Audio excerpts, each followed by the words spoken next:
बच्चों देखो कल तक हमने क्या किया था, हमने 3.1 तो पूरी कर ली थी ओल्ड के अकॉर्डिंग, 3.2 शुरू कर दी थी ओल्ड के अकॉर्डिंग, और न्यू के अकॉर्डिंग तो मैंने आपको कल समझा दिया था कि नई एनसीईआरटी के अकॉर्डिंग अब 3.2 जो है वो एक्चुअल में नई के अकॉर्डिंग 3.1 है, तो हम 3.1 पढ़ रहे हैं नई न्यू के अकॉर्डिंग। अब 3.1 ओल्ड के अकॉर्डिंग हो चुकी है, 3.2 ओल्ड के अकॉर्डिंग, 3.1 न्यू के अकॉर्डिंग पढ़ने जा रहे हैं। इतनी चीज़ क्लियर हुई। सबसे पहले तो यही क्लियर होना ज़रूरी है, सवाल क्लियर होना हो। लाइट कम सी लग रही है, ठीक है, इतनी बात क्लियर है आपको। तो अब देखो जो न्यू के अकॉर्डिंग 3.1 है, ओल्ड के 3.2, उसका फर्स्ट क्वेश्चन हमने कर भी लिया था, ग्राफिकली हमें सॉल्व करना था, ग्राफिकली सॉल्व करनी थी इक्वेशन, समझ गए थे हम उसको कैसे सॉल्व किया था हमने। अब जो आगे हमको चीज़ें सीखनी है वो सीखनी है, कंसेप्ट तो कल भी समझा दिया था मैंने आपको। कॉन्सेप्ट क्या था कि अगर दो लाइन है हमारे पास, अगर हमारे पास दो लाइन है तो उसे कितने सॉल्यूशन हो सकते हैं। अगर वो दो लाइन इंटरसेक्टिंग हो सकती हैं, इंटरसेक्टिंग होंगी तो वन सॉल्यूशन, ये वाला पॉइंट सॉल्यूशन है। पैरेलल हो सकती है तो कोई सॉल्यूशन, नो सॉल्यूशन, और अगर एक के ऊपर एक होंगी तो इनफाइनाइट सॉल्यूशन। सही बात है। तो यही तीनों कंडीशन हमको समझनी है। कल मैंने आपको बताया था स्टैंडर्ड फॉर्म में, हमारी जो चैप्टर का नाम है pair of linear equation in two variable, तो लीनियर इक्वेशन होंगी दो, पेयर मतलब दो इक्वेशन होंगी, a1x b1y plus c1 equal to 0, दूसरी a2x b2y c2 equal to 0। ये दो इक्वेशन इस तरीके की कुछ दे रखी होंगी आपको, ठीक है। तो आप क्या करोगे, उसमें बताओगे, इक्वेशन को देख के बताओगे कि इनका वन सॉल्यूशन है, टू सॉल्यूशन है, जो भी बताना होगा।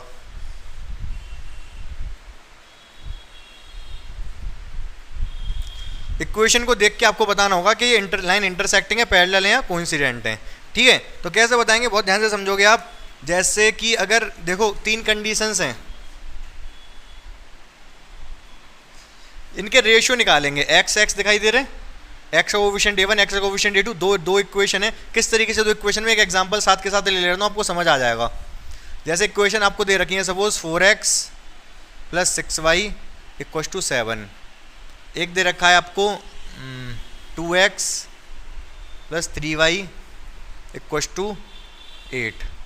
दो लाइन दे रखी हैं आपको ये, ठीक है, दो इक्वेशन दे रखी हैं। आपको पता करना है कि अगर इनका ग्राफ ड्रॉ किया जाए तो वो इंटरसेक्टिंग बनेगा, पैरेलल बनेगा या कोइंसिडेंट बनेगा, ये हमको पता करना है। कैसे पता करेंगे, रेशियो निकालेंगे। रेशियो मतलब a1/a2, स्टैंडर्ड मैं बता रहा हूँ इधर, a1/a2 b1/b2।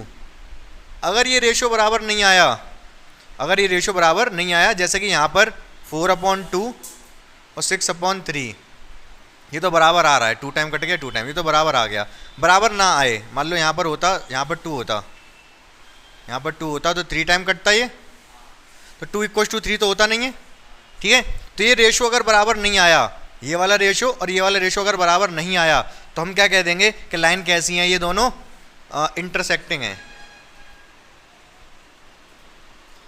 लाइन इंटरसेक्टिंग है। अगर लाइन इंटरसेक्टिंग होती है, इस तरीके की लाइन है, तो कितने सॉल्यूशन, तो वन सॉल्यूशन,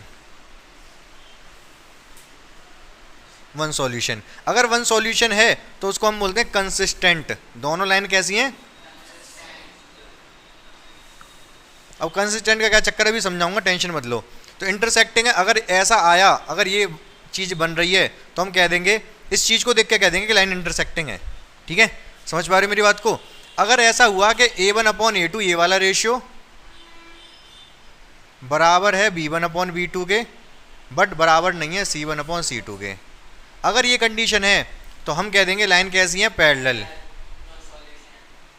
अगर लाइन पैरेलल है तो हम कह देंगे नो सॉल्यूशन। जब कोई सॉल्यूशन ही नहीं है तो हम कह देंगे लाइन कैसी है, इनकंसिस्टेंट।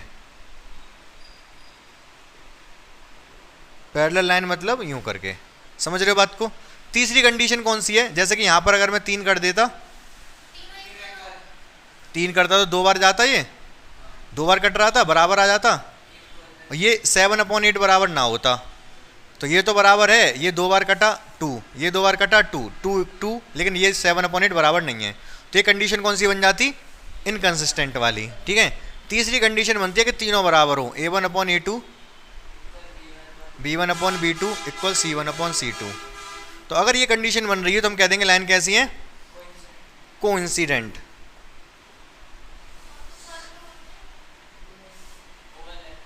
ओवरलैपिंग बोल सकते हो, ओवर लैपिंग, या फिर इनफाइनाइट सॉल्यूशन। सॉल्यूशन कैसे होंगे? इनफाइनाइट। कंसिस्टेंट या इनकंसिस्टेंट? कंसिस्टेंट। क्या बोलेंगे? सॉल्यूशन तो है ना, सॉल्यूशन तो है ना, इनफाइनाइट ही सही, सॉल्यूशन है तो कंसिस्टेंट। बोलो हाँ या ना।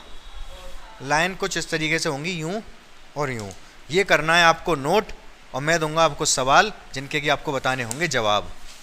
ये अभी मिटा दे रहा हूँ मैं, आप इसको नोट कर लो फटाफट, फिर हम देखते हैं सवालों से क्लियर हो जाएगा आपको क्या बताना चाह रहा था।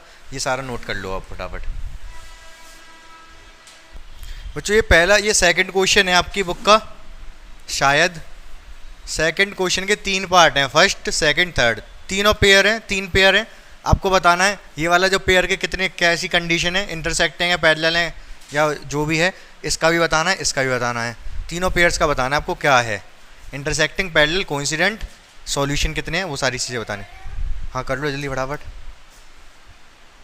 ध्यान से सुनो बच्चों, जल्दी फटाफट फटाफट सारे। पहले वाले में देखोगे, सबसे पहले आप लिखो A1 A2 मत लिखो, सीधे ऐसे लिखो 5/7 और -4/6। क्या ये बराबर हैं? ये बिल्कुल भी बराबर नहीं है, साफ साफ दिखाई दे रहा है, काट भी लोगे 2/3। अगर ये पहली बार में बराबर नहीं आए, पहली दोनों पेयर बराबर नहीं हुए, तो हम कह देंगे लाइन कैसी है? इंटरसेक्टिंग लाइन है। Solution 1 solution. Consistent inconsistent? एक भी सॉल्यूशन अगर है तो कंसिस्टेंट, और कुछ, यही 3 चीजें। इधर इस वाले में 9/18 3/6, पहले इतना ही देखेंगे। 9 से कटाइए 2 टाइम्स, 3 से कटाइए 2 टाइम, 1/2 1/2 सही आया। आगे भी चेक करेंगे 12 एक चीज ध्यान देना, ये जो कांस्टेंट वाला है तो इक्वल के दोनों इस तरफ हो या दोनों इक्वल के उस तरफ हो, ऐसा ना हो एक इस तरफ एक उस तरफ, तो बाकी कोई टेंशन वाली बात नहीं। 24 ये भी कटेगा 2 टाइम, सारे 1/2 1/2 सारे अगर बराबर आ गए तो मैंने बताया था ओवरलैपिंग है, ये कोइंसिडेंट। ओवरलैपिंग कह सकते हो, इनफाइनाइट सॉल्यूशन, इनफाइनाइट सॉल्यूशन अगर सॉल्यूशन है इनफाइनाइट हो चाहे कितने भी, तो कंसिस्टेंट। यहां तक बात आपको क्लियर हो गई होगी। ये वाला आपने कर ही दिया होगा, 6/2 -3/-1 10/9। ये बराबर है क्या? ये 3 बार जाएगा, माइनस से माइनस कैंसिल, ये 3 है, ये तो बराबर है, लेकिन आगे वाला बराबर नहीं है, 10/9। तो ये क्या है? पैरेलल है भाई। अगर पैरेलल है तो नो सॉल्यूशन, इनकंसिस्टेंट बोलेंगे। सही बात है। चलो ये तो हो गए सवाल बुक वाले। एक सवाल मेरी तरफ से डायरेक्शन स्पेशल सवाल मिटा दूं, ये पहला वाला मिटा दे रहा हूं। जैसे आजकल वहां पर जाओ KFC में तो KFC स्पेशल, मैकडी स्पेशल, ऐसी डायरेक्शन स्पेशल।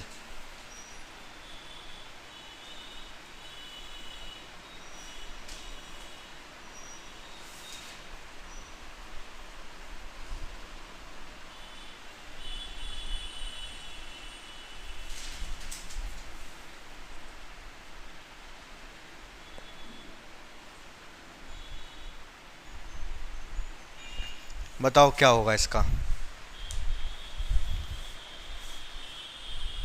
तो ध्यान से देखिए इस सवाल को।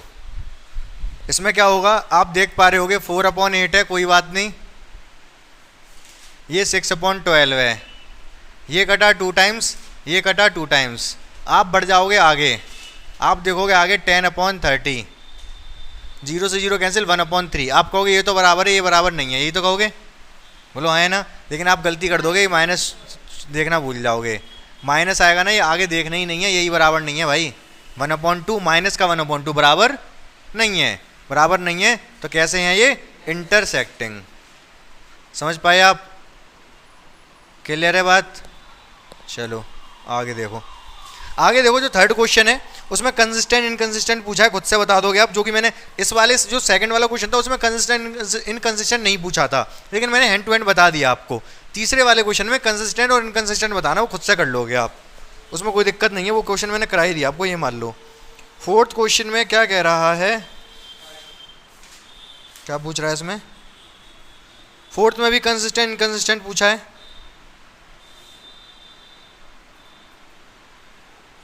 अगर कंसिस्टेंट है तो वो कह रहा है ग्राफिकली सॉल्यूशन भी बताओ, सॉल्यूशन भी पूछ रहा है ग्राफिकली। कौन से में, फोर्थ क्वेश्चन में, कर लोगे। हाँ, चार इक्वेशन को सॉल्व करने के, जैसे ये इंटरसेक्टिंग आ गया, दो लाइन है ये, अगर इंटरसेक्टिंग है तो एक सॉल्यूशन होगा। अब इसे एक सॉल्यूशन को निकालने के बहुत सारे तरीके हैं, एक तरीका तो मैं आपको करा भी चुका हूँ, कौन सा, ग्राफिकल मेथड। एक ग्राफिकल मैंने बता दिया, बाकी और भी तरीके हैं बाई सब्स्टिट्यूशन। सब्स्टिट्यूशन अब सीखोगे अब नेक्स्ट सेक्शन में, सब्स्टिट्यूशन, फिर है एलिमिनेशन, फिर है क्रॉस मल्टीप्लिकेशन। तीन ये हैं जिसमें क्रॉस मल्टीप्लिकेशन आपके सिलेबस से हट गया है, तो एक आप पढ़ चुके हो, दो और पढ़ोगे, चौथा आपके सिलेबस से हट गया है, ठीक है, तो वो समझोगे आप। फिलहाल इसको ये कह रहा है, फोर्थ क्वेश्चन में ये कह रहा है कंसिस्टेंट अगर हैं तो ग्राफिकली उनको सॉल्यूशन भी आपको बताना है, बता लोगे, ठीक है, कर लेना। फोर्थ वाला क्वेश्चन भी कर लेना। हाँ, क्या कह रहे हो, फोर्थ का एक सवाल बता दे रहा हूँ, चलो, वैसे कल ग्राफिकली मैंने बताया था बच्चों। देखो ये फोर्थ का फर्स्ट क्वेश्चन है, इसमें कंसिस्टेंट या इनकंसिस्टेंट बताना है, तो कैसी होंगी ये दोनों लाइन, कंसिस्टेंट या इनकंसिस्टेंट। किसको उधर, नहीं नहीं उधर ही रहने दो, कोई प्रॉब्लम नहीं है। कंसिस्टेंट इनकंसिस्टेंट बताओ। कंसिस्टेंट है, कैसे, कितने सॉल्यूशन है, वन या इनफाइनाइट, वन सॉल्यूशन आएगा। इंटरसेक्टिंग है, भाई वन है यहाँ पर कोफिशिएंट 1/2, इसका कोफिशिएंट 1, इसका 2, 1/2, इसका 1 है कोफिशिएंट 1, इसका 2 है वाई वाला, इसका 5 है, इसका 10 है, ये तो बराबर आया, ये भी कैंसिल हो गए, वन में सारे बराबर आ गए, सारे बराबर आ गए तो इनफाइनाइट सॉल्यूशन होंगे। कितने होंगे, इनफाइनाइट सॉल्यूशन, और कंसिस्टेंट कहेंगे इसको, कंसिस्टेंट, कोइंसिडेंट होंगे वैसे तो, ठीक है। अब इसको सॉल्व भी करना, सॉल्व करना, सॉल्यूशन पूछ रहा है, सॉल्यूशन इनफाइनाइट है तो कितने बताएं भाई, ग्राफिकली बताने, कहने वो कह रहा है ग्राफिकली सॉल्यूशन बताओ, तो ग्राफ बना दोगे आप x + y = 5, और ये दोनों सेम ही लाइन देंगे। अगर ये इनफाइनाइट सॉल्यूशन कंडीशन है, मतलब ओवरलैपिंग है, तो ओवरलैपिंग तो आपको क्या करना है, एक ही लाइन बनानी है बस, दोनों अलग अलग नहीं बनानी। x + y = 5 कैसे बनेगी, x + y = 5 कैसे बनेगी, x अगर मैंने रख दिया 0, y 0 रख दिया तो x 5 मिलेगा, और y 0 रख दिया तो x मिलेगा 5। इन दोनों को ज्वाइन कर दो, ये हो जाएगी ज्वाइन। क्या आपको ध्यान है, कर पा रहे, समझ के क्या किया मैंने भाई, इसको ऐसे ही तो ड्रॉ करेंगे। अरे भाई x + y = 5, अगर मैं बॉक्स बनाऊंगा इसमें x y, अगर मैं x को 0 रख दूँ तो y कितना आएगा 5, अगर y को 0 रख दूँ तो x कितना आएगा 5, तो 0,5 है ये 5,0 है, 5,0 ये रहा, 0,5 ये रहा, मिला दिया, ठीक है। इसकी भी यही बनेगी, सेम ही है ना, ठीक है। वो तो 2 कॉमन लेके कट के, एक्चुअल में तो दोनों सेम ही लाइन है। जब ओवरलैपिंग लाइन होती है ना वो, तो एक्चुअल में एक ही लाइन होती है, वो अलग अलग लाइन नहीं होती। ओवरलैपिंग का मतलब एक ही लाइन होती है। पूछो कैसे, ये दोनों दो अलग अलग लाइन नहीं है, एक ही है। अगर इसमें से मैं 2 कॉमन ले लूँ यहाँ से, तो क्या बचेगा ब्रैकेट में, x + y = 10, इस 2 से 10 कटेगा 5 टाइम, तो x + y = 5 ही आ जाएगा। तो जो ओवरलैपिंग वाली कंडीशन होती है वो दिखती दो हैं, होती एक ही है, मल्टीप्लाई कर दिया होता है बस, समझ रहे हो ना। इसमें अगर 2 का मल्टीप्लाई कर देंगे तो यही आ जाएगी।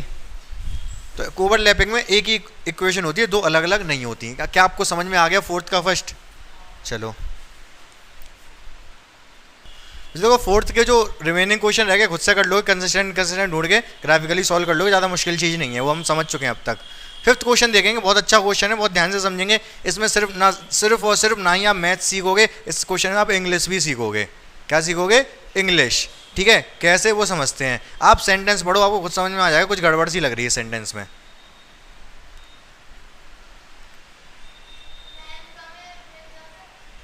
वो तो सही है, लेंथ ही ज़्यादा होती है, length is 4 meter more than its width. गलत है ये, सही है, वो तो सही है। पर ये 36 क्या, ये बता दो मुझे।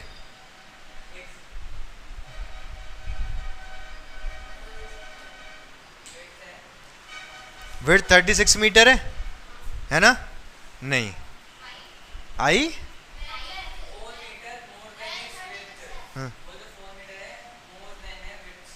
हाँ लेंथ 4 मीटर मोर है, whose length is 4 meter more than width. सही है, ये तो कोई नहीं, लेंथ 4 मीटर ज़्यादा है विड्थ से, कोई दिक्कत नहीं।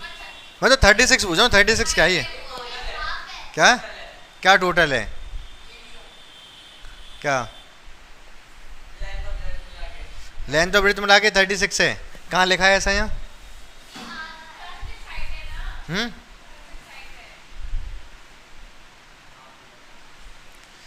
तो यहाँ पर देखो आप, एक बहुत ध्यान से देखना, एक ये वाला कॉमा लग रहा है, एक ये वाला कॉमा लग रहा है, दिखाई दे रहा है? जब भी ऐसे कॉमा लग रहे हो दो, तो ये कुछ एडिशनल इन्फॉर्मेशन देते हैं। जैसे फॉर एग्जांपल मैं बताऊं, जैसे अगर मैं बोलूं, आप मान लो एप्लीकेशन लिख रहे हो, इधर देखो ध्यान से, आप लिखना चाह रहे हो I am Tanisha, I am Tanisha, आगे जो भी लिखना चाह रहे हो, ठीक है। लेकिन अच्छा यहाँ पर तनीषा हो गया, आई एम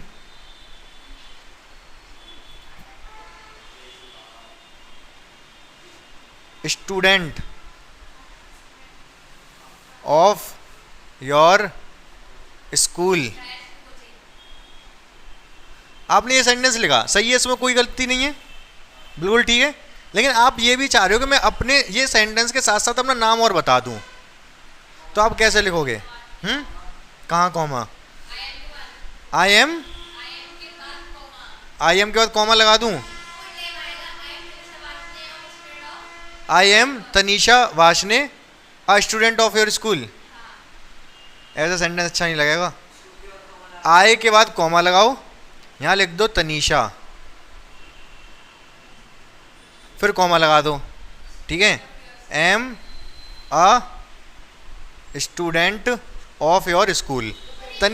तनीषा के बाद एम, ऐसा लग रहा है कि गड़बड़ सा है, ठीक है, लेकिन बिल्कुल सही है। ये यहाँ पर जो तनीषा लिख रहा है ना, इससे आपको कोई लेना देना ही नहीं है, ये है ही नहीं है, मान लो एडिशनल इन्फॉर्मेशन है आई के लिए। आई कौन? तनीषा। अब इसको भूल जाओ, इतना है कि हाँ एडिशनल इन्फॉर्मेशन दे दी इसने कि आई कौन है, तनीषा है, लेकिन उसके बाद ये इसका कोई लेना देना है नहीं, सेंटेंस यही पढ़ा जाएगा, आई एम अ स्टूडेंट। समझ पाए मेरी बात को? हाँ या ना? अब पढ़ो ऊपर वाला, यही हाँ, इसमें भी एडिशनल इन्फॉर्मेशन। तो 36 क्या ये बता सकते हो? Perimeter, half of the perimeter. तो क्या लिखा है? Half the perimeter of rectangular garden, सब भूल जाओ कॉमा वाला, इज 36 मीटर। सेंटेंस एक्चुअल में ये है, सेंटेंस क्या है? Half the perimeter of rectangular garden is 36 meter, मतलब पेरीमीटर का हाफ 36 मीटर है, पेरीमीटर का हाफ 36 मीटर है। समझ पाए इस चीज को?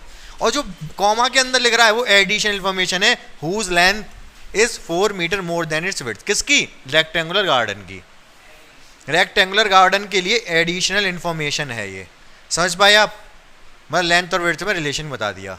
तो इस सवाल को कैसे करेंगे? पहले इक्वेशन बनाएंगे, इक्वेशन बना के सॉल्व कर देंगे। इक्वेशन कैसे बनेगी भाई? लेंथ और ब्रेथ लेट कर लो। पूछ क्या रहा है इस सवाल में? लेंथ, डायमेंशन पूछ रहा है। रेक्टेंगुलर गार्डन की क्या? डायमेंशन। डायमेंशन बोले तो,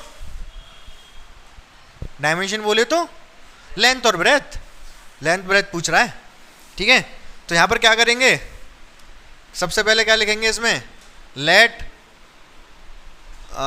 विड्थ, विड्थ को मैं एक्स लेट कर ले रहा हूं, चलो दोनों की लेट कर दो। लेट लेंथ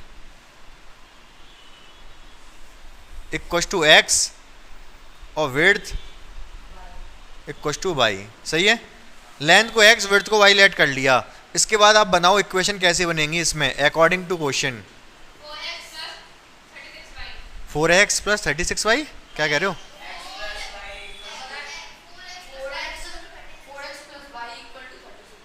ये x है, ये भी x है, ये y है, ये भी y है, यही तो हो रहा है रेक्टेंगल। बताओ 4x plus Y, x plus 4y। Perimeter क्या होता है? पेरीमीटर क्या होता है? 2 इंटू, तो फिर ये फॉर्मूला लगाओ ना पेरीमीटर का। 2 ब्रैकेट में x प्लस वाई। भाई पेरीमीटर का मतलब यहाँ से कोई चीटी चलना शुरू की, इतना चली, कितना चल गई x, फिर इधर आई कितना चल गई, फिर इतना चली कितना चल गई x, और x 2x चल चुकी है, फिर यहाँ चल गई y 2y चल गई, 2x चल गई। तो पेरीमीटर क्या होता है,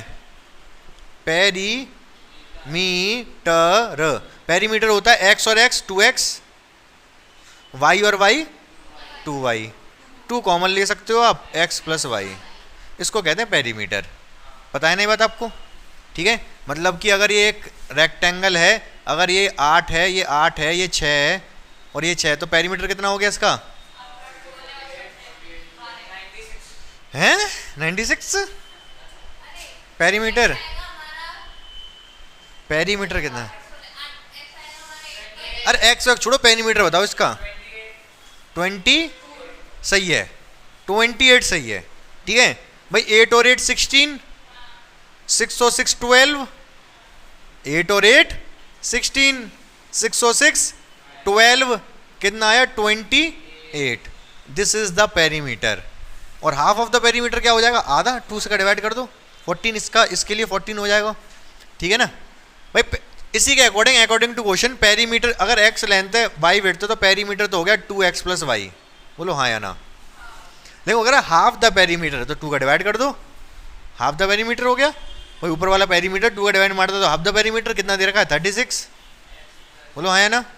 2 से 2 का सुपड़ा साफ, क्या आ गया x plus Y equal to 36। बोलो समझ आया या नहीं। एक इक्वेशन तो बन गई, एक इक्वेशन और कैसे बनेगी, कौन है धुरंधर जो बताएगा मुझे दूसरी इक्वेशन क्या होगी। 4 का मल्टीप्लाई कायम है, 4 मोर देन का क्या मतलब होता है, तो 4 ज़्यादा के लिए आप मल्टीप्लाई कर दोगे, हाँ 36 से क्या मतलब है, x प्लस 4y, क्या कह रहे हो भाई, 4 ज़्यादा है, 4 ज़्यादा। चलो मेरी बात सुनो ध्यान से, मैं ये कह रहा हूँ, वो ये कह रहा है कि लेंथ विड्थ से 4 ज़्यादा है। मान लो ये 10 है, ये 6 है, आपको इस 10 और 6 को लेके इक्वेशन बनानी है, कैसे बनाओगे भाई, ये 4 ज़्यादा है ना, यही तो कह रहा है वो। Length is 4 more than its width, the width 6 है, लेंथ 10 है, ज़्यादा ही है 4।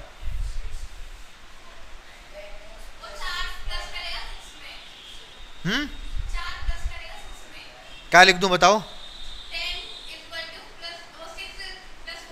वही चीज यहां कर दो, यहाँ x यहाँ 10 और 6 नहीं है, x और y है, x equal to Y plus 4, बिल्कुल सही बात है भाई। x ज्यादा है 4 तो y में 4 जोड़ दो, बराबर हो जाएंगे दोनों, बन जाएगी इक्वेशन, ठीक है। या फिर जैसे कल बता रहा था मैं आपको, 10 माइनस 6 बराबर 4 लिख दो, ऐसे x माइनस वाई बराबर 4 लिख दो भाई। लेंथ ज़्यादा है, लेंथ में से विड्थ माइनस करोगे, ये 4 ज़्यादा है, इसमें से इसको माइनस करो, 4 ही तो आएगा, ठीक है। ये सेकंड इक्वेशन बन गई, बोलो हाँ या ना। क्लियर है। ग्राफिकली इन दोनों को बनाना है और आंसर बताना है, जल्दी से बता दो आप, ग्राफ बनाओ इन दोनों इक्वेशन के लिए। सॉल्व कैसे करोगे, हाँ हाँ हाँ, नहीं वो सॉल्व मत करो, ये मत देखो कि कितने सॉल्यूशन है, सॉल्यूशन एक ही आएगा, सॉल्यूशन एक ही आएगा। आपको सॉल्यूशन निकालना है, इंटरसेक्टिंग है, आपको सॉल्यूशन निकालना है, ग्राफ बना के सॉल्यूशन बताना है क्या सॉल्यूशन है भाई। इन दोनों ग्राफ बनाने, अभी बनाने सिखाए नहीं, इसका अलग, एक ही साथ एक ही में बन जाएगा। देखो बच्चों ध्यान से, अगर हम साफ साफ बनाएंगे तो आंसर सही आएगा, नहीं तो थोड़ा दिक्कत आएगा। आप स्केल से बनाओगे तो एग्जैक्ट आएगा, ग्राफिकल मेथड में मैं यही बता रहा हूँ, अगर आपने स्केल से बनाया तो बिल्कुल सही आंसर आएगा, ठीक है। बहुत ध्यान से देखेंगे हम। मैं स्केल है क्या आपके पास बड़ी वाली, वो लोहे वाली, चलो कोई बात नहीं, मैं नॉर्मल ऐसे ही ले रहा हूँ। मेरे पास ध्यान से सुनो भाई, देखो यहाँ पर 36 तक जा रहा है, तो कितने कितने के डिफरेंस पे लें, 4 के डिफरेंस पे ले लें, क्योंकि यहाँ पर भी 4 है, यहाँ 36 है, 4 के डिफरेंस पे 4 8 12 16 20 24 28 32 36 4 8 12 20, 24, 28, 36 तक पहुंच गए ना। चलो नीचे भी करेंगे, कोई बात नहीं, पहले इसको देखो, मैं लिख दूं यहाँ पर 4, 8, 12, 16, 20, 24, 28, 32, 36। 4, 8, 12, 16, 20, 24, 28, 32, 36। ठीक है, इसमें इसका बॉक्स बनाते हैं पहले, x plus Y equal to 36। ठीक है, x y क्या होगा, x 0 तो y कितना आएगा 36, y 0 तो 0, 36, 36, 0। कौन कौन से दो पॉइंट होंगे, ये वाला, जे वाला और जे वाला, जे दोनों को मिला देंगे। यहाँ तक क्लियर है। ठीक है, तो ये तो बन गया हमारा। अब ये वाला और बनाते हैं, इसका बॉक्स बनाएंगे।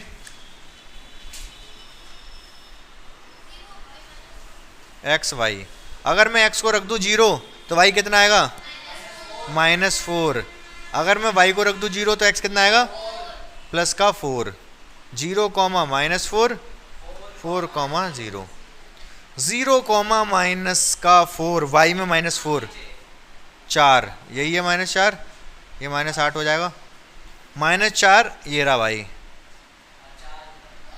और x में 4, y में 0, ये वाला। इन दोनों को देंगे हम मिला, इन दोनों क्या कर देंगे ज्वाइन। ठीक है, तो अब देख पा रहे हो किसके सामने आया, ये 20 के सामने आया है। इधर थोड़ा गड़बड़ आया, ये 16 के सामने आना चाहिए था।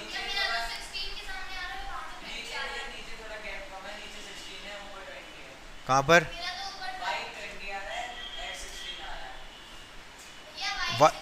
नहीं, वाई विड्थ तो कम आएगी ना, वाई कम आएगा, एक्स 20 आएगा। एक्स तो सही आया हमारा,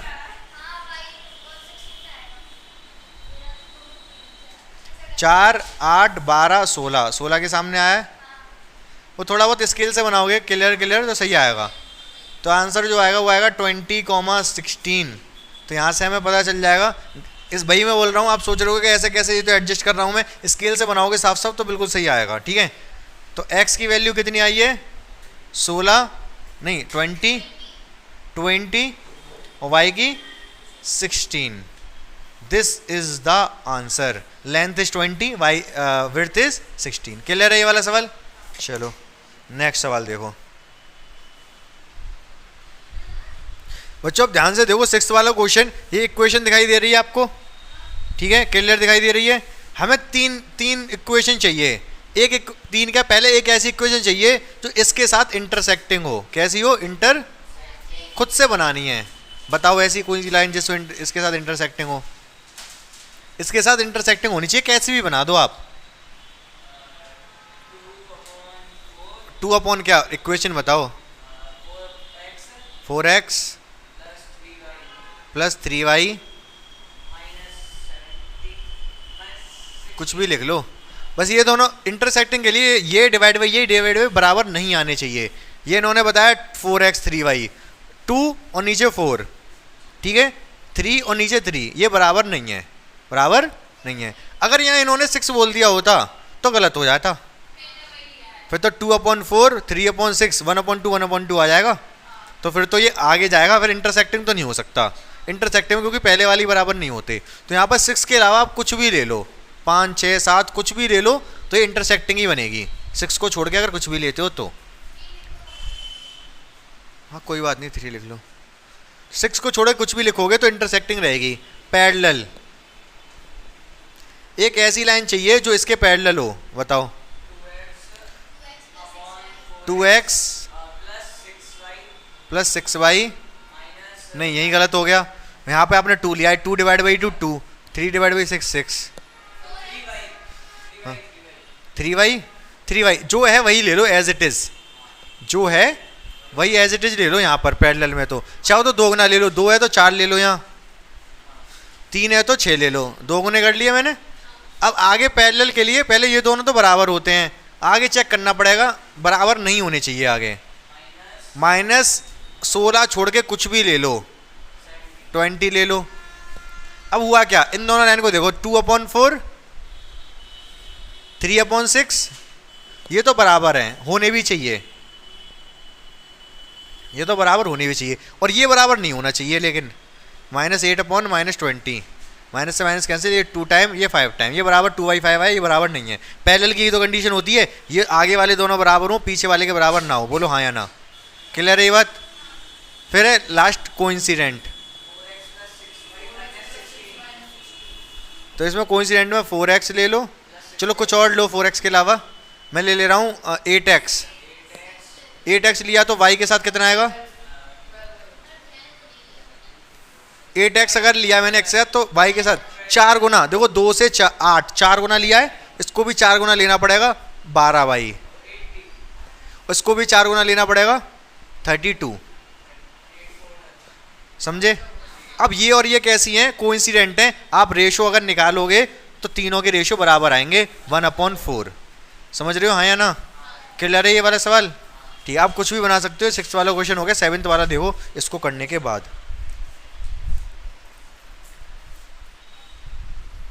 देखो बच्चों 7th क्वेश्चन क्या कह रहा है, ये 2 लाइन दिखाई दे रही हैं, ये 2 लाइन प्लस तीसरा x एक्सिस, x 3 लाइन हो गई भाई, इन दोनों लाइनों को ड्रॉ कर लोगे आप, ये एक x एक्सिस, ये एक लाइन, तो ये है, ये आपके पास ये वाली नहीं कंसीडर करनी, यही वाली लेंगे, एक ये वाली लाइन, एक ये ड्रॉ करना आपको, हो सकता है कुछ एक ऐसे हो, कुछ एक ऐसे हो सकता है, मैं बता रहा हूँ, खुद से करोगे आप। ये वाली लाइन ड्रॉ कर लोगे, ये वाली लाइन ड्रॉ कर लोगे, तो जब ये दोनों लाइन ड्रॉ कर लोगे प्लस x एक्सिस, ये x एक्सिस, ये वाली लाइन, ये वाली, एक ट्रायंगल बना रही है, उसके 3 वर्टेक्स हैं, एक ये, एक ये, एक ये, बोलो हाँ या ना। ये दोनों कोऑर्डिनेट तो तभी पता चल जाएंगे जब आप x को y को 0 रखोगे, y 0 रखते तो ये x एक्सिस पे तो कोऑर्डिनेट मिलता है, इस वाली लाइन में जब x 0 रखोगे तो ये वाला कोऑर्डिनेट तो आपको मिल जाएगा। ये वाला कोऑर्डिनेट कैसे मिलेगा, वो भी मिल जाएगा ग्राफ में दिखेगा, आपको कुछ करना नहीं है, बेसिकली ग्राफ बनाना है, ग्राफ बना के आपको ये वाला कोऑर्डिनेट, ये वाला कोऑर्डिनेट और ये वाला कोऑर्डिनेट बताना है। ये तो आपको सीधे सीधे दिखाई देंगे, ये भी दिख जाएगा, यहाँ से देख के पता कर लोगे। हाँ हाँ, तो ये तीनों कोऑर्डिनेट पता करने हैं, ये दोनों लाइन ड्रॉ करनी है, ये लाइन, एक्स एक्सिस तो है ये आपके पास, ये तीनों लाइन एक ट्रायंगल बना रही हैं, आपको साफ साफ दिखाई दे रहा होगा, आपको बस तीनों कोऑर्डिनेट बताने और कुछ नहीं करना। मतलब ये वाला कोऑर्डिनेट दिख रहा होगा, बता दोगे आप, ये वाला कोऑर्डिनेट, ये वाला कोऑर्डिनेट, तीनों कोऑर्डिनेट बता दोगे, आंसर आ जाएगा। समझ पाए नहीं समझ पाए क्या करना सवाल में, कर लोगे या नहीं का आप।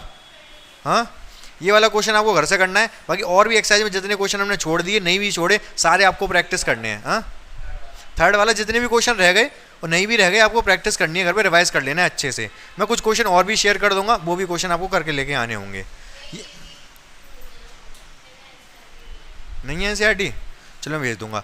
तो करना क्या है आपको प्रैक्टिस करनी है। प्रैक्टिस कैसे, एनसीईआरटी से कर लेना, प्लस क्वेश्चन मैं और भेजूंगा वहाँ से। ये कंसेप्ट हमने कौन सा सीख लिया आज, अब ये वाला कंसेप्ट दोबारा नहीं आएगा। यहाँ पर हमने कौन सा सीखा, वही लाइन इंटरसेक्टिंग है, पैरेलल है, कोइंसिडेंट है, किस तरीके की लाइन है वो हमने सीखा है, और ग्राफिकल मेथड से सॉल्यूशन भी देखा है।